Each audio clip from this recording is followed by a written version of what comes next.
This is Sparta!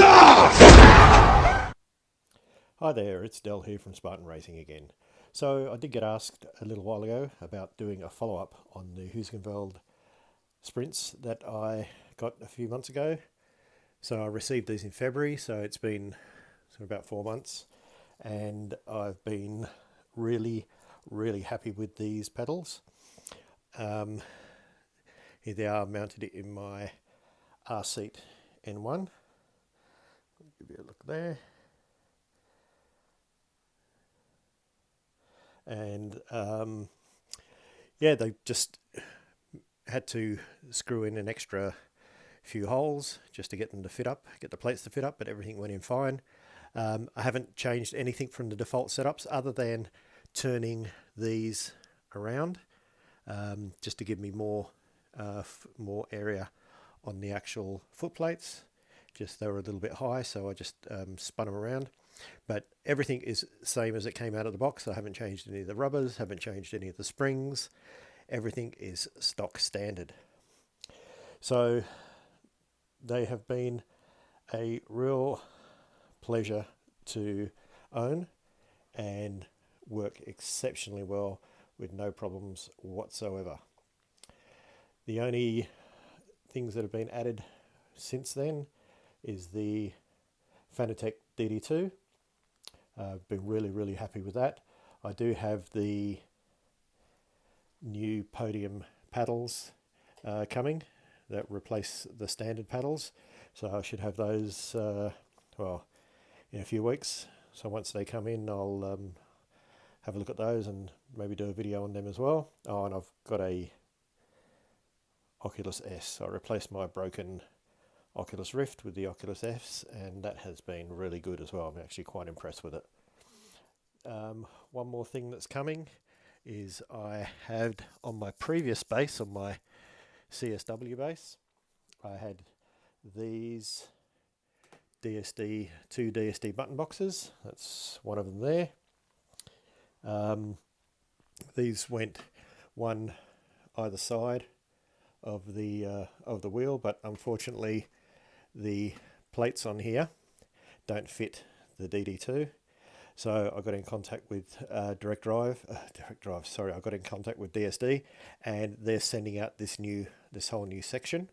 So you're just taking off these screws and taking the front plate off, taking the rear base off, and putting them onto the new plates, which will then screw into, from what I understand, there's 4 holes, 1, 2, 3, and another one over the other side, and they should screw in there, and I should be able to get my button boxes back up and running. And yeah, so that's about it. That's a couple of additions there, but the pedals are absolutely incredible. And what I'll do is I'll jump over onto the Heusinkveld software now and walk through some of the changes I've made there to actually get these pedals to work how I actually like them to work. I'll be back. Okay, so back with the software now on screen, and what I've done is I've come in and I've set up a custom profile. So in an earlier video, I showed how I set up did the calibration and set up the right weight and dead zones for me. And I've been playing a lot with a lot of these curves and a lot of these settings. And what I decided to do is I went for a more of a custom curve. And so the clutch I haven't changed at all. That's just straight linear clutch, so nothing really changes. But what I've done with the brake is I've changed it so that I'm getting a bit more of an immediacy in the brake, and then it's trailing off. So what that does is I do race a lot of the Dallara F3 on iRacing, and the one thing with the F3 is it's not so much about trail braking, it's about braking in a straight line as best as you can and then getting the speed out of the corner.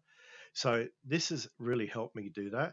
But funnily enough, what it's also allowed me to do is when I'm racing, I've actually left this for GT3 as well. And with the GT3 and the IMSA cars, there's a bit more trail braking, and it just seems to work quite nicely there as well. It's really sort of odd, but So what I did is I just went through and played through with a number of settings, and you can see these settings that I have here. So if you want to copy them, please go right ahead. So it's 0, 30, 52, 70, 87, and 100. And this has given me a really nice snap on the brake without locking up too much. When I'm putting a lot more pressure on it, it sort of bleeds off a bit, so it doesn't lock up too much. With the throttle, I've gone the opposite way. I found a lot of the times when I was accelerating out of the corners, when it was linear, I was getting a lot of power going to the back wheels, and it was kicking the back wheels around. So what I did is I smoothed out the curve to allow the rear wheels to come on a little bit more progressively out of the corner. Now, it's not to say that, if you give it a good stab, the car's not going to spin, and again, this has been working well, with literally every car I've been trying.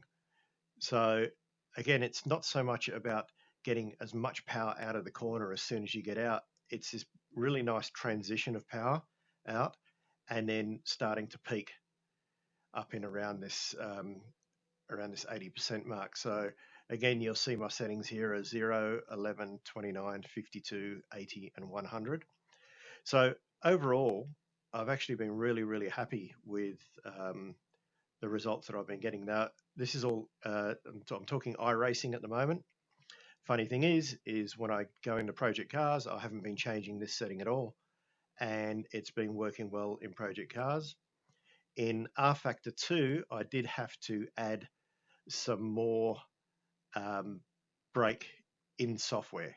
Not here, I didn't change anything here. I actually made the adjustments in the actual sim itself, but I'm still getting a really nice feeling through the throttle and a really nice progression of power coming out. So when I'm coming out of a corner, so I'm braking down into the corner, just bleeding off, and then when I'm accelerating out, what I'm getting this really nice smooth transition. So not lots of power going down and really making those wheels spin up, because as you know, the more you let your wheels spin on a track, the more time you're actually going to lose, and then what's going to happen, even if your car doesn't spin or doesn't go into a spin, if your wheels aren't getting grip, then you're not moving forward. So I found that this actually does allow the car to actually find its grip a lot easier.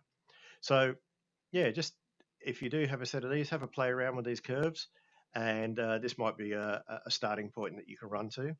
If you wanted to add, say, a bite point into your clutch, so for instance, where you're taking off from a standing start, what you can do is you can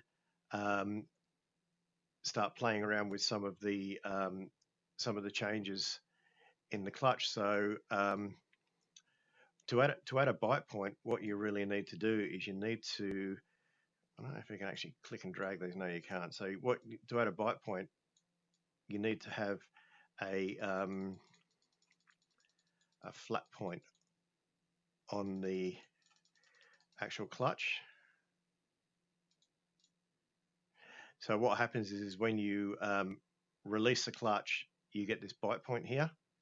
So you can just release the clutch off, and then when you drop the clutch back, it just drops right back.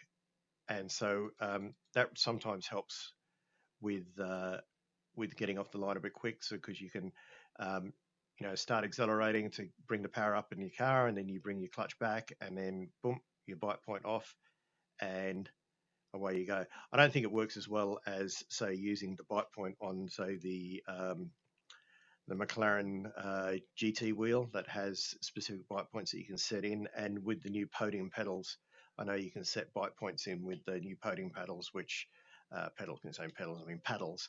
With the new podium paddles, there's ways of setting bite points in, which as soon as I get them, I'll have a play around.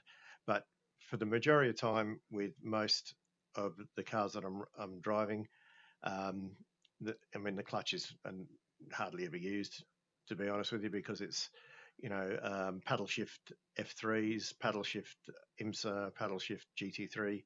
The only thing I really use the clutch for now is if I'm racing Mazda MX-5, which I'm using the shifter and and the clutch, and some project some cars in project cars too that I'll use manual shifting. So, but just to sort of cover off, yes, these Heusinkveld Sprints, best investment I've made. They have been absolutely wonderful, and I've really, really enjoyed them. I think um, if anyone, people who have asked me, do you think I should change, or do you think I should, you know, uh, go for the Heusinkveld Sprints, or you know, stick with what I got? Well, if you've got a bit of cash laying around and that's what you want to do, then you absolutely won't regret it. It's probably the thing that's made more difference to my sim racing than anything is the pedals. Over and above even going direct drive, I think the pedals is probably the most important change you can make, getting yourself a really good set of pedals and then direct drive later. But definitely the pedals have made a huge difference. Okay, thank you everybody. Please give us a like, hit a subscribe, please, and I hope this helps a wee bit. Thank you.